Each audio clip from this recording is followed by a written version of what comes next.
रिश्ता है, सबसे प्रबल रिश्ता। और देवघर की कथा है, ये रिश्ते की कथा है। कितना विचित्र कथा है देवघर की, जरा सुनिएगा। शायद बाबा वैद्यनाथ की कथा आपने सुनी कि नहीं सुनी हमको नहीं मालूम, पर आज अगर मौका मिला है तो इस कथा को जरूर सुनो। क्या रिश्ता था मां कौशल्या जी ने सुकौशल जी और अमृत प्रभा जी, कौशल्या जी के पिताजी और माता जी ने कौशल्या जी को शंकर की आराधना करना सिखाया।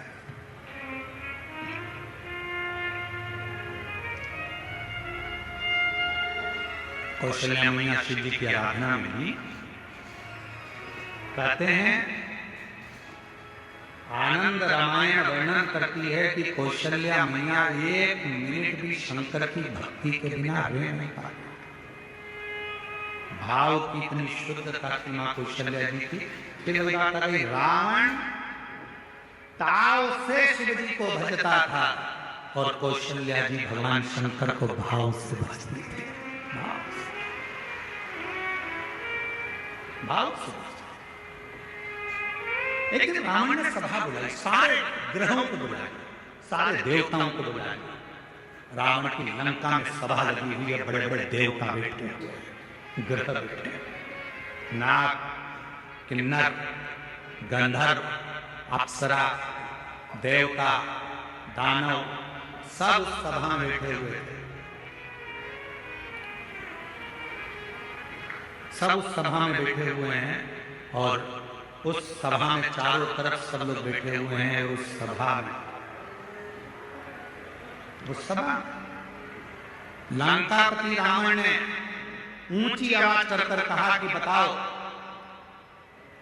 मेरे प्राण कैसे छूटेंगे, मेरी मृत्यु कैसे हो। बड़े बड़े विद्वान बैठे थे, बड़े बड़े सभासद बैठे थे, बहुत देवता, गंधर्व, किन्नर, अप्सरा, पशु, पक्षी सब उस सभा में बैठे हैं, असुर, सुर सब उस सभा।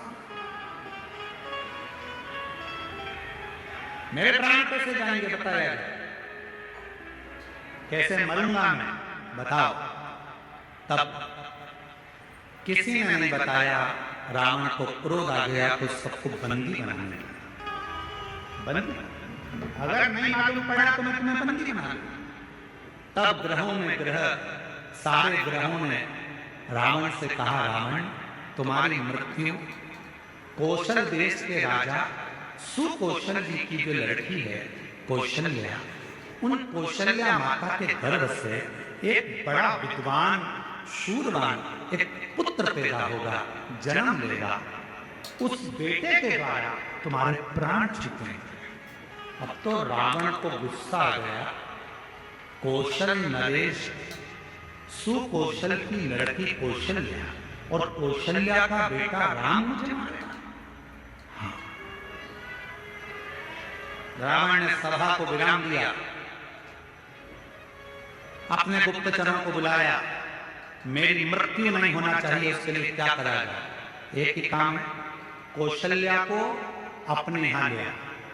जब लंका में माता कौशल्या आ जाएगी, कौशल्या अगर लंका में पहुंच गई तो उसकी कोई संतान नहीं होगी। संतान नहीं होगी तो तुम मरोगे नहीं। रावण ने उसी समय पर अपनी सेना तैयार कर कर कौशल राज्य में पहुंच गया और सुकौशल राजा के पास जाकर रावण ने हाथ जोड़कर प्रणाम किया।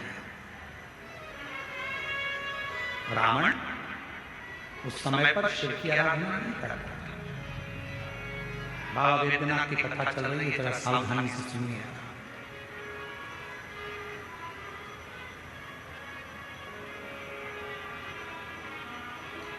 रावण उस समय शिव की आराधना नहीं करता। सुकौशल जी ने देखा कि लंका का राजा रावण आया है, बड़ा प्रबल वीर। लंकेश आइए, कैसे आना हुआ। सुकौशल जी ने जब पूछा तो रावण ने कहा कि हमको आपकी बेटी कौशल्या चाहिए। आप अपनी पुत्री कौशल्या को लंका ले जाने की आदेश दे। सुकौशल जी मुस्कुराकर बोले कि बेटी हमारी है, पर हमारी बेटी की आज्ञा के बिना हम कोई निर्णय नहीं ले सकते। कोई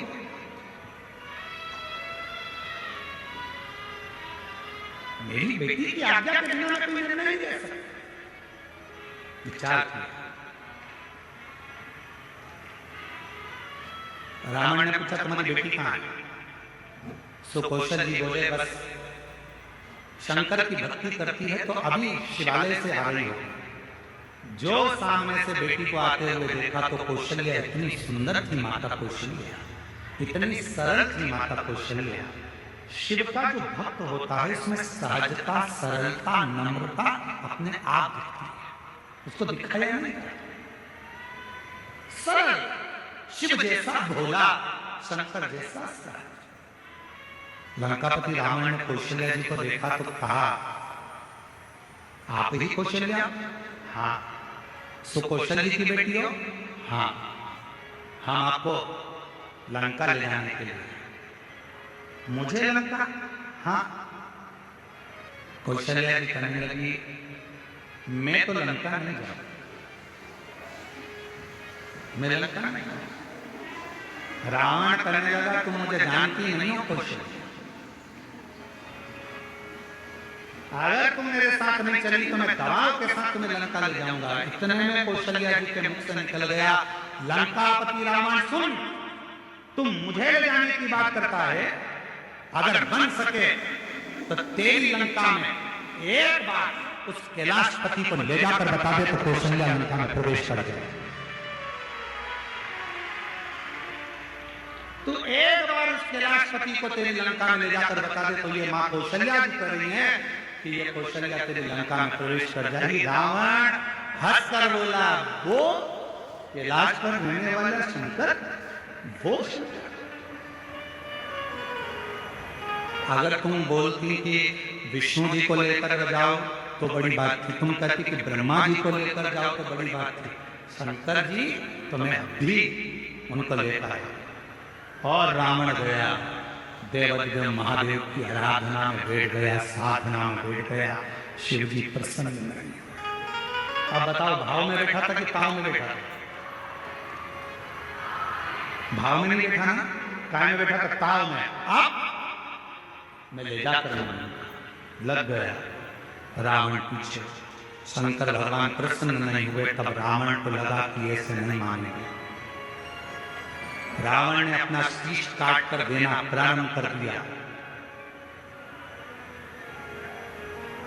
9 शीश कट गए रावण। 10वां शीश शिव जी सामने आकर खड़े हो गए। रावण क्या चाहिए तुझको? रावण कहता है बाबा मैं तुम्हें लेने आया हूं, तुम मेरे साथ लंका चलो।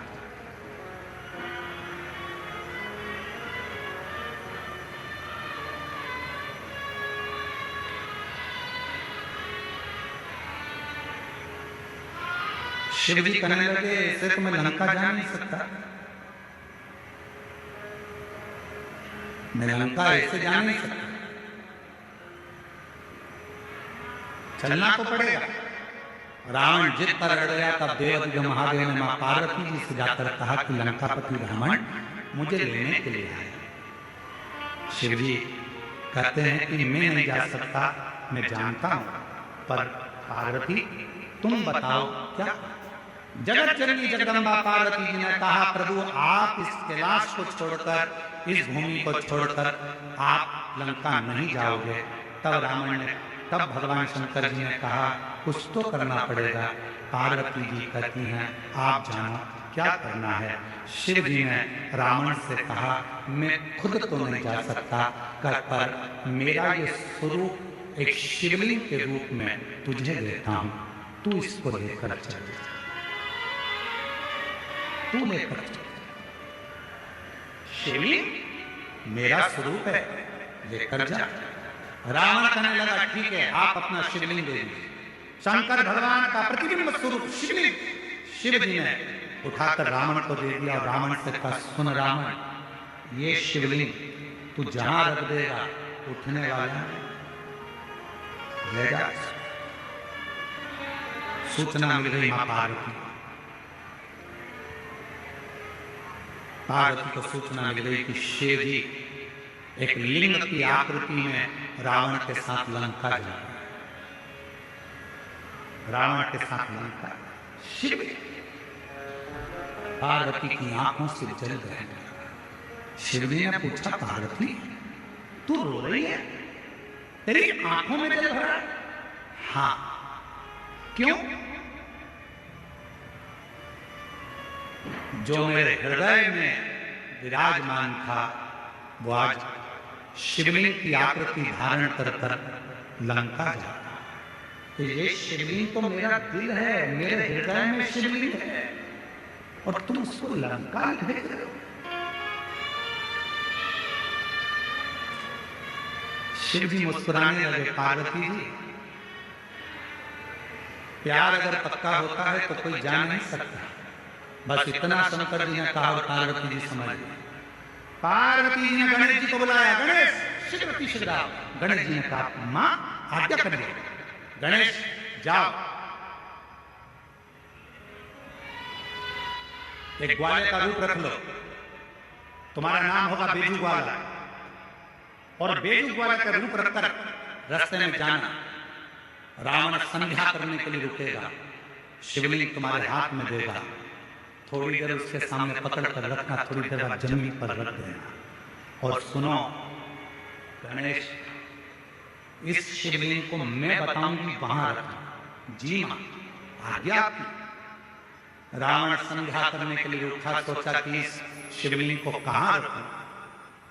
गणेश जी ग्वाले का रूप रखकर डंडा हाथ में लेकर घूमते फेंटा बांध कर रहा है।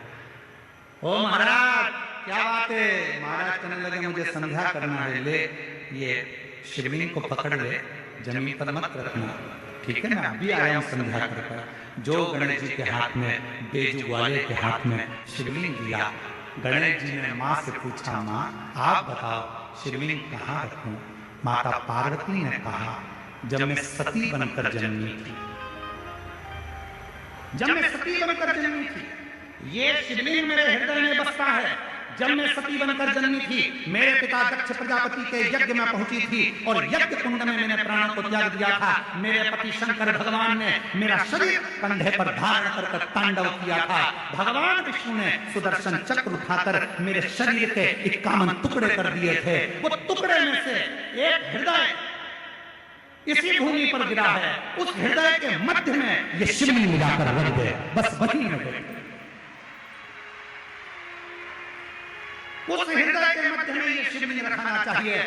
भगवान गणेश जी महाराज बेजू ग्वाला पार्वती जी के कहने पर मां सती के हृदय को ढूंढने लगा। भगवान गणेश जी समझ नहीं पाए कि माता सती का हृदय कहां है। तब गणेश जी को साधना करने में समय लग गया। मां दुर्गा भवानी पार्वती जी खुद प्रकट होकर हाथ में शिवलिंग लेकर ग्वाले के साथ जहां मां सती का हृदय धड़क रहा था, उस हृदय के मध्य में शिवलिंग को रख दिया। हृदय इतना धड़क रहा था, हृदय इतना धड़क रहा था, हृदय इतनी भाप भर रहा था कि जो शिवलिंग बेजू ने रखा वो अंदर धसता चले गया, धीरे धीरे अंदर जाता चले गया, जाता चले गया। हृदय में शिव का वो शिवलिंग को प्रेम अंदर समाता चले गया। तब बेजू ने कहा, मां पूरा शिवलिंग अगर हृदय में समा जाएगा तो मां संसार के लोगों को कैसे मालूम पड़ेगा कि शिव और सती इसी जगह पर विराजमान है, एक ही स्थान पर। इसलिए मां इसको रोक दो। छोटा सा शिवलिंग बाहर ले गया, छोटा सा बाहर। पूरी दुनिया में केवल एक ज्योतिर्लिंग बाबा वैद्यनाथ ऐसे हैं जो मां सती की 51 शक्ति पीठ में से एक शक्ति पीठ जहां मां का हृदय गिरा है, उस हृदय के ऊपर शंकर भगवान का शिवलिंग विराजमान है। पूरी दुनिया में केवल एक